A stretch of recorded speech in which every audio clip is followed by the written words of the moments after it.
Okay, we're going to continue on today from where we left off the last time. Give me a moment, and I will provide you with a link. ADHDN, you go enjoy reading Lenin.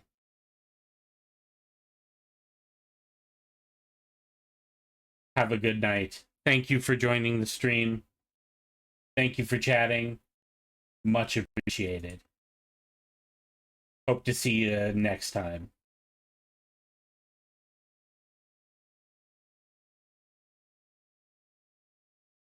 I have a playlist here.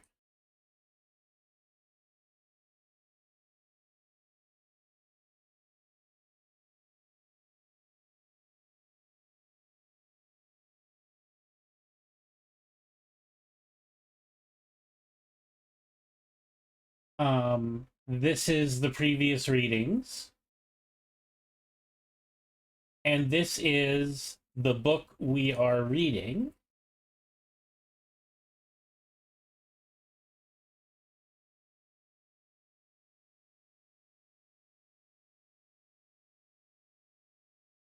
So that is the playlist where I will upload all of the readings as well as the actual reading itself. So if you want to check them out, feel free. You as well, comrade. Thank you for joining. Hell yeah. All right. Let us go. We had left off at Cartier's Sauvage.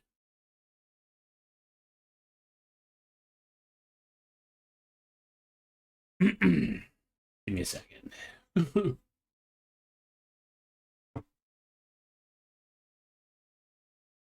While Norse explorers had some contact with Beothuk and other indigenous nations in Newfoundland and Labrador in the 10th and 11th centuries,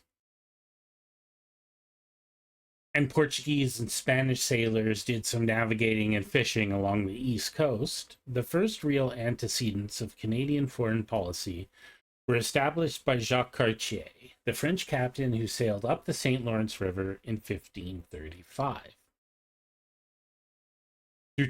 Though 21st century Canadians are often possessed by the idea that this was an encounter between politically and economically advanced Europeans and quaint, simple indigenous nations, the reality was quite different.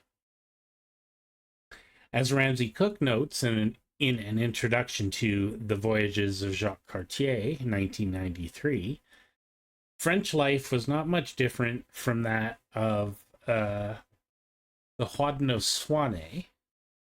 I believe I am saying that right. Haudenosaunee.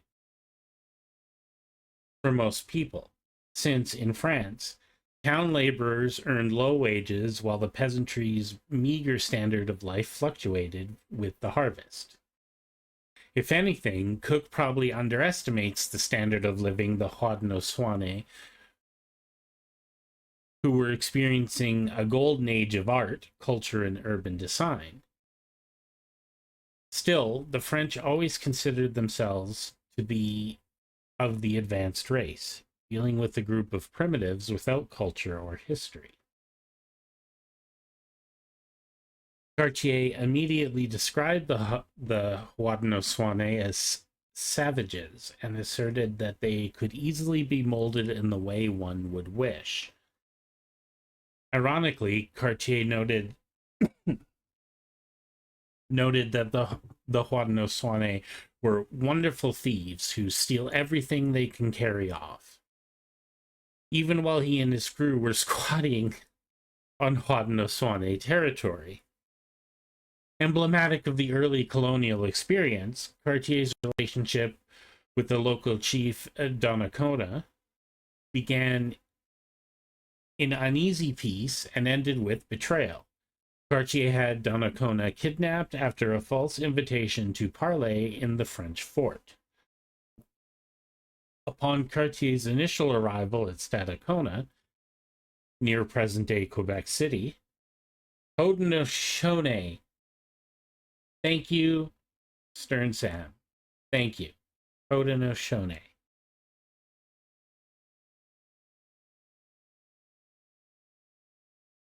Near present-day Quebec City in 1534, he seized two teenage boys to use them as guides. These were likely Donnacona's sons or nephews. When Cartier returned with the boys the next year, he set up camp Shawnee. Yes. Okay. I think I have it in there. Haudenosaunee. Haudenosaunee. Haudenosaunee. Haudeno. I will highlight this.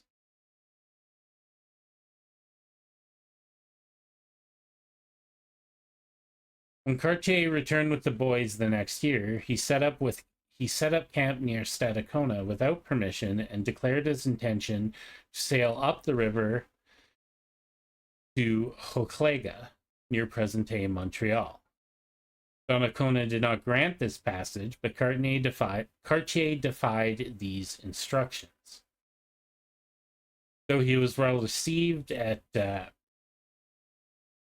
Hochelaga, I hope I'm saying that right, he returned to winter near Stadacona, growing increasingly distrustful of the Haudenosaunee. Haudenosaunee.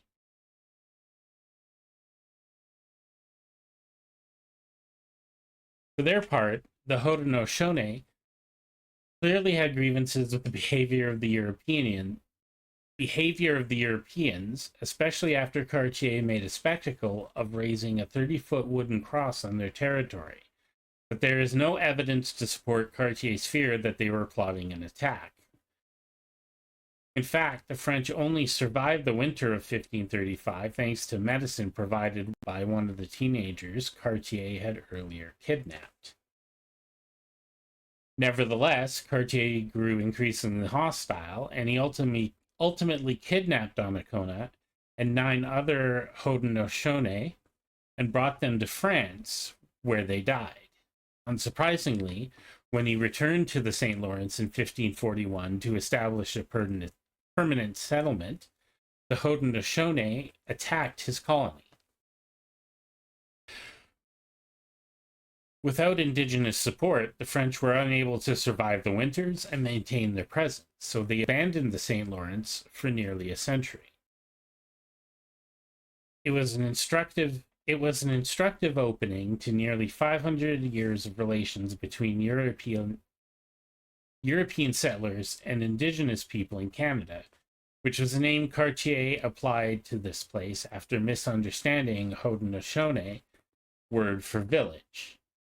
Reflecting on the behavior of the French captain, Bruce Trigger notes, Cartier's behavior towards native people clearly became more cynical and opportunistic as his objective shifted from peaceful exploration to conquest and control of North America. Colonial goals, then, were key to understanding European behavior.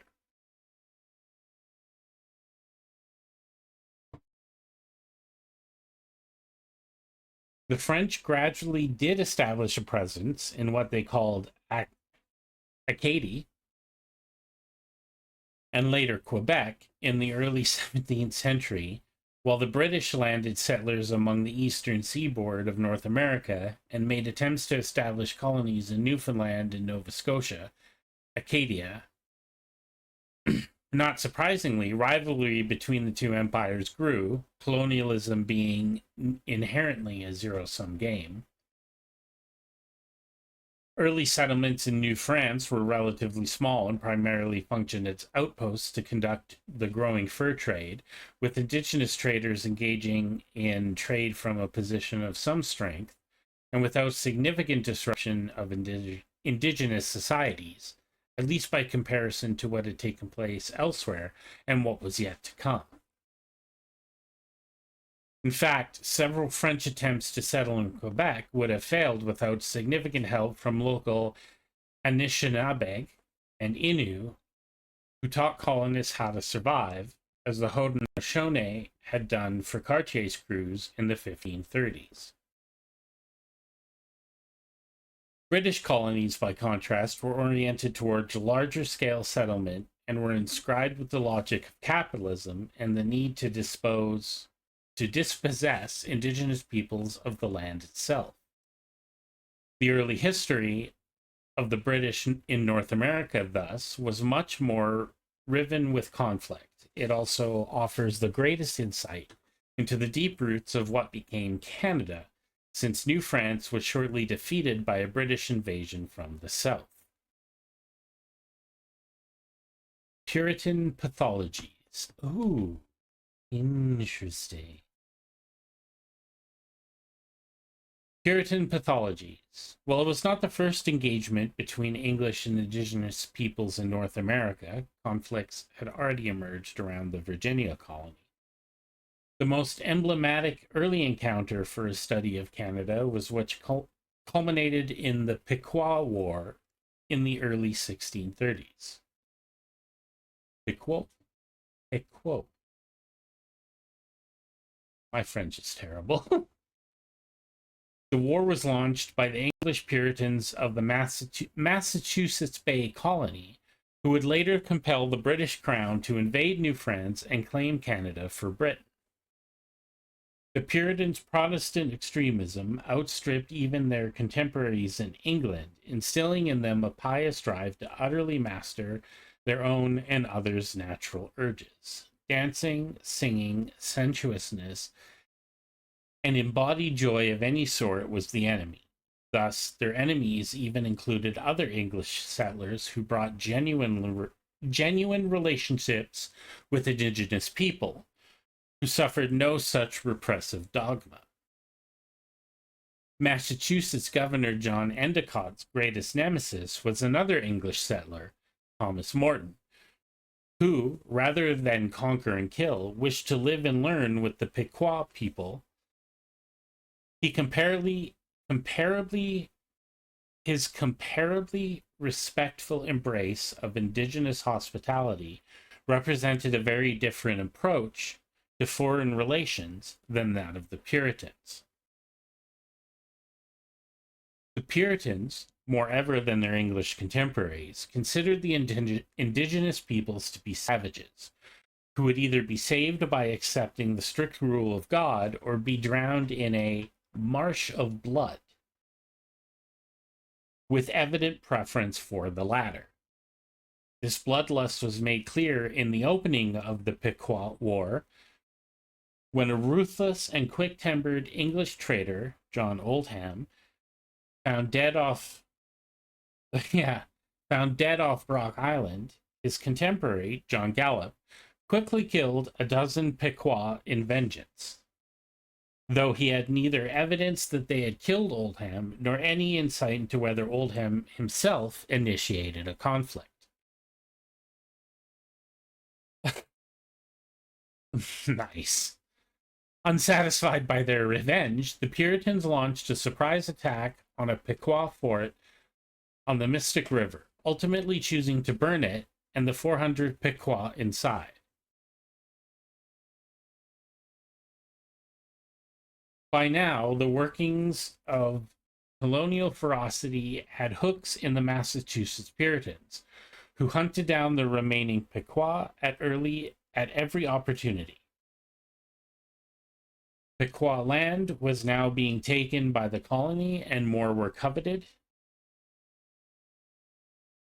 The new governor, Israel Stoughton, arrived in 1637, having been promised a piece of Pequot territory upon which he could build a warehouse. When he arrived to find a group of nearly 100 Pequot refugees, he had them seized and turned over to the above-mentioned John Gallup.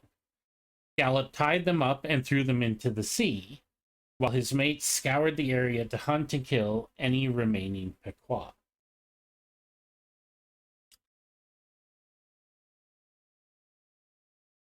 According to one Puritan leader, their God was kind enough to punish the Pequot and give us their land for an inheritance.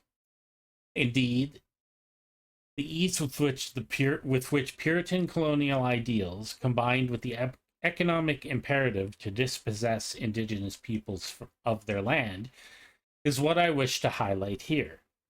Richard Drinnan's Facing West, 1980, illustrates the extent to which these two dynamics reinforced one another across the colonial history of the United States. Внимание, внимание! Внимание, внимание! Oh, new follower, welcome.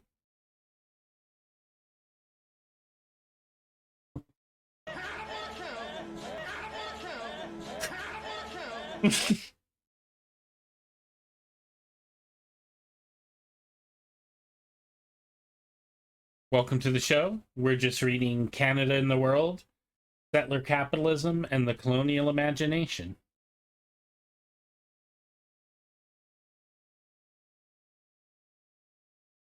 Richard Drinnan's Facing West, 1980, illustrates the extent to which these two dynamics reinforced one another across the colonial history of the United States and the expansion of its empire.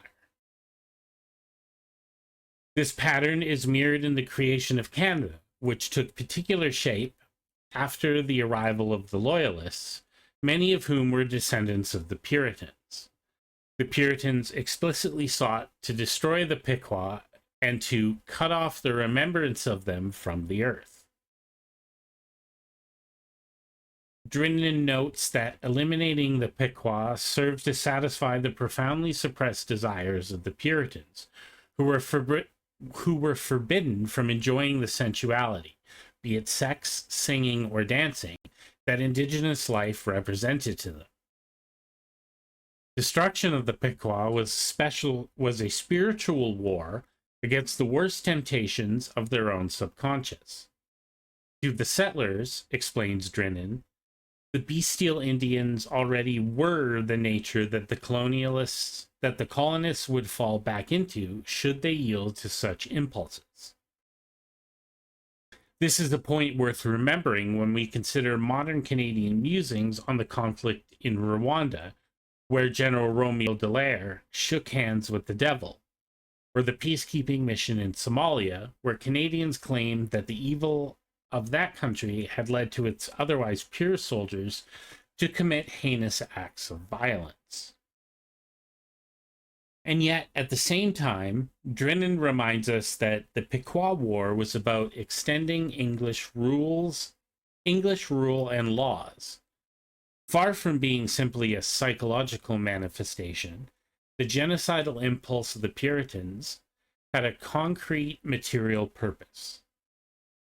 Speaking of John Mason, one of the leaders of these massacres, Drinnan notes that while he enjoyed the psychic income accruing to an instrumental savior,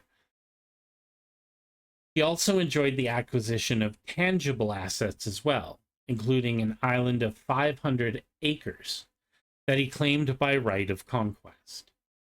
Settlers wanted land. They had come specifically to take it.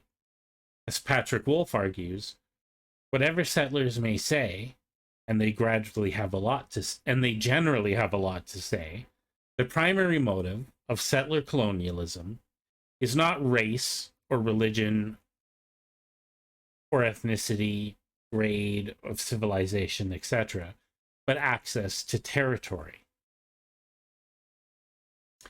These twin themes, ideological claims of superiority masking naked theft of territory, would run through the entire English settlement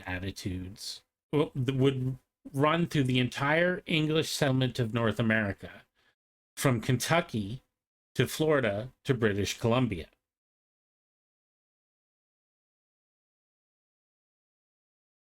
The attitudes of the Puritans may seem extreme, but they set the tone that would be followed with only minor variation over the ensuing centuries of the conquest and genocide that built Canada and the United States. The British expanded their influence over Canada in successive ways. In the claiming of Rupert's Land in 1670 for the Hudson's Bay Company, in the awarding of Newfoundland to Britain in 1713, in the establishment of the colony of Halifax and the expulsion of French Acadians in the 1750s, and especially in the ultimate defeat of New France in 1763. The assertion of British North America and the influx of loyalists after 1776. Throughout this period, Indigenous peoples were drawn into the century of wars between Britain, France, and later the United States, which took place on their land, and they often played decisive roles in the outcomes of battles.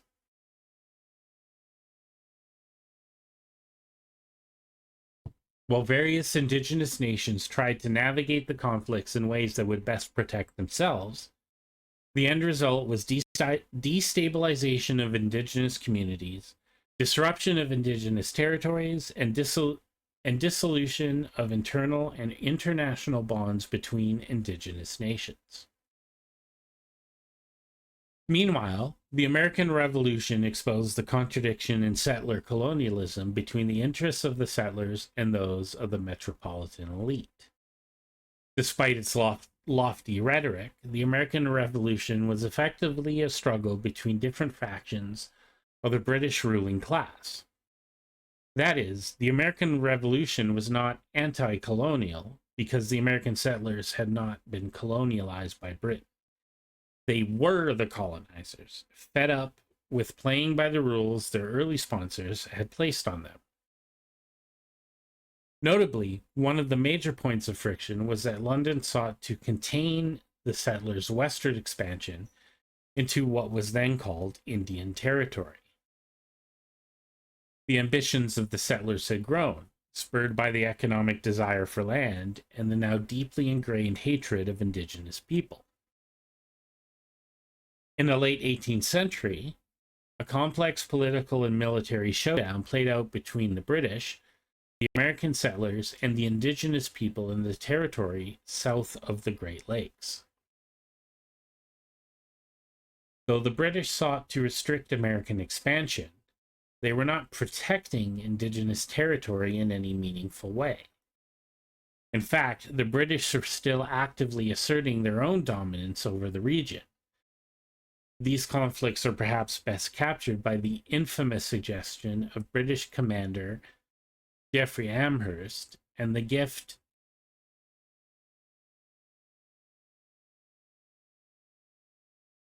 that they gift Odawa and Windicott people. They gift the Odawa and Windicott people blankets infected with smallpox to extirpate this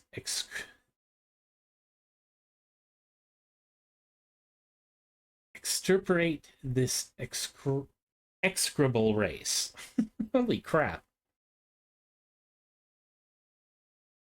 Chat, my old-timey speak is not up to par. This is unacceptable.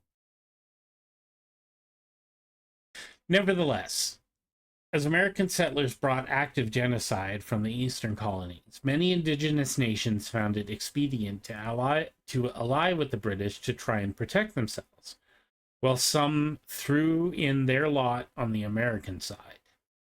Both the British and Americans typically made promises in exchange for indigenous allegiance, and those promises were invariably broken. For instance, when the British decided to capitulate and grant independence to the Americans, they gave up all territory south of the Great Lakes without consulting any of the indigenous allies, whose agreements to fight in the war were premised on the protection of that land. The British attempted to smooth things over with the Haudenosaunee people by offering them an insulting consolation of 1,800 gallons of rum.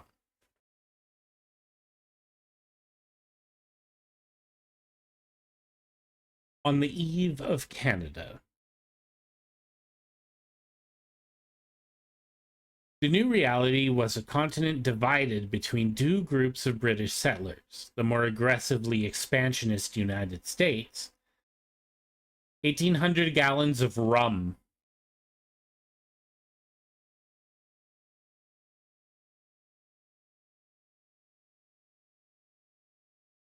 Yeah.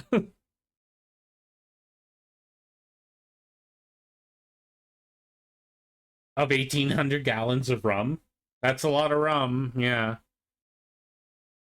The new reality was a continent divided between two groups of British settlers, the more aggressively expansionist United States, which would soon dramatically reduce the territory of a third settler state in Mexico, and the comparably conservative British North America. The latter, Canada's direct predecessor, was no less interested in claiming indigenous territory and converting it into private property to be sold to settlers, though it sometimes sought less direct avenues of conquest than the Americans. Indeed, when American settlers loyal to Britain moved north after 1776, many claimed territory ceded by the Anishinaabe through processes that were, Margaret Conrad explains, manipulative and misleading. Indigenous peoples willfully gave up use of land that they held in common, but not exclusively and not forever. As they would discover to their regret, land once used for hunting and fishing quickly gave way to agricultural communities and exclusive ownership.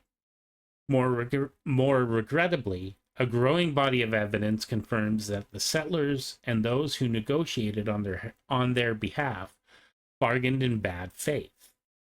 Treaties were couched in terms so vague that they can be interpreted in various ways, and both authorities and settlers pushed their advantage when they felt they could get away with it.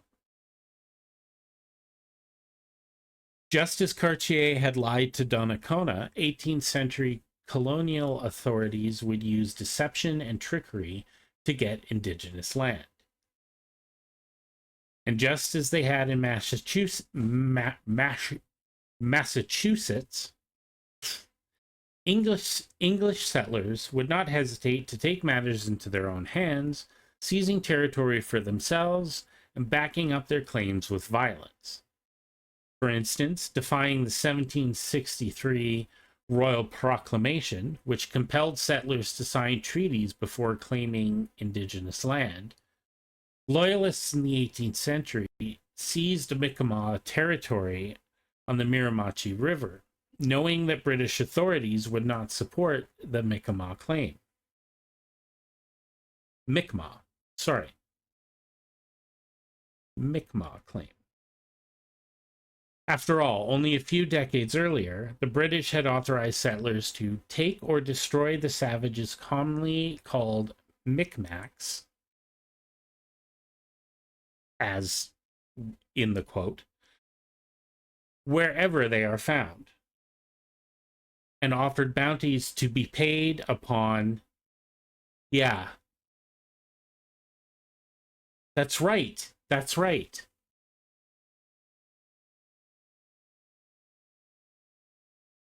To be paid upon producing such savage taken or his scalp.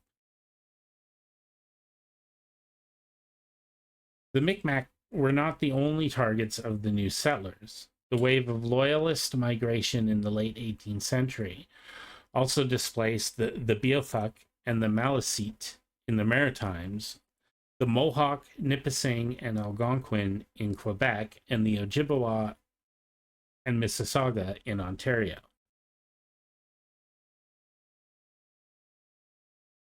Mi'kmaq. Yes, Mi'kmaq. These processes took several forms. The Beothuk died out after being forcibly cut off from the coastal resources they depended on. The Micmac were told they had lost the rights to their territory when Britain defeated New France. The Mohawk, Nipissing, and Algonquin had much of their reserved lands and hunting and fishing territory claimed by loyalists, who were given the right to settle on wastelands of the crown. The Ojibwa and Mississauga were encouraged to sell their land for lump sums or in exchange for perpetual annuities, in negotiations marred by deception and manipulation. The roots of Canadian colonial actions and attitudes, traced through Cartier, the Puritans, and British North America, proved to be the more consistent than many contemporary Canadians would imagine. At the end of the 18th century, British North America did not yet have the resources or numbers to expand beyond the Great Lakes. But it consolidated its position in Upper and Lower Canada, Ontario and Quebec, and the maritime colonies, dispossessed remaining Indigenous people of much of their land, and developed the core of a new capitalist economy, benefiting from the labor of African and Indigenous slaves until abolition in the 1830s.